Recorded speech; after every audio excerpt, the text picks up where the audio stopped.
কোনো কারণ ছাড়াই হঠাৎ করে আমার গার্লফ্রেন্ড আমাকে ফোন দিয়ে বলতেছে, শুন রকি, তোর মতো ছেলের আমার দরকার নাই। ভাত ছিটালে কাকের অভাব নেই, কথাটা মাথায় রাখিস। আচ্ছা গাইজ, তো বিষয় হচ্ছে আমার গার্লফ্রেন্ড আমাকে কল দিয়ে বলতেছে যে ভাত ছিটাল নাই কাকের অভাব হয় না। তো আমি এমনি আমার গার্লফ্রেন্ডকে একটু কম বিশ্বাস করি, তারপরও আজকে আমি ওর উপর একটু বিশ্বাস আনার জন্য আমি এখানে চলে আসছি যে ভাত ছিটালে কাকের কি আসলে অভাব হয় নাকি এটা দেখার জন্য। তো আমি এখন আছি মানে একটা ময়লার স্তূপের সামনে, কারণ ভালো জায়গায় তো কাক পাবো না।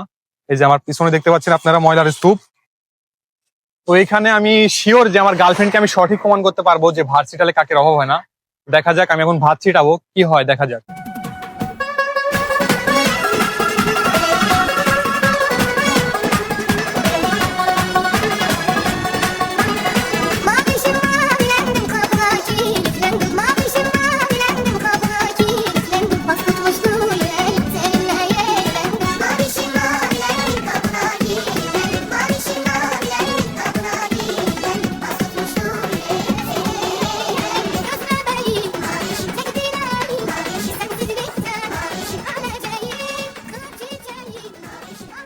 তো ভাই, ভাত ছিটালে কি কাকের অভাব হয়?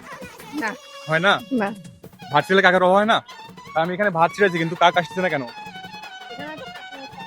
না ভাই, এটাকে শোনো ভাই, শোনো, এদিকে আসো, একটু উত্তর দাও ভাই।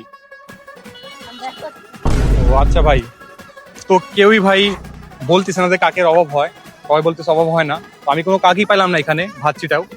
তো আমার গার্লফ্রেন্ড সম্পূর্ণই মিথ্যা, এন্ড আমি এটা প্রমাণ করে দিছি। তবে হ্যাঁ ভাই, ভাত ছিটিয়ে কাক পাই নাই সেটা ঠিক আছে, বাট আমি বাড়িতে এসে ভাত ছিটিয়ে দেখি মুরগির অভাব নেই। তো কথাটা এমন হওয়া উচিত যে ভাত ছিটালে মুরগির অভাব হয় না।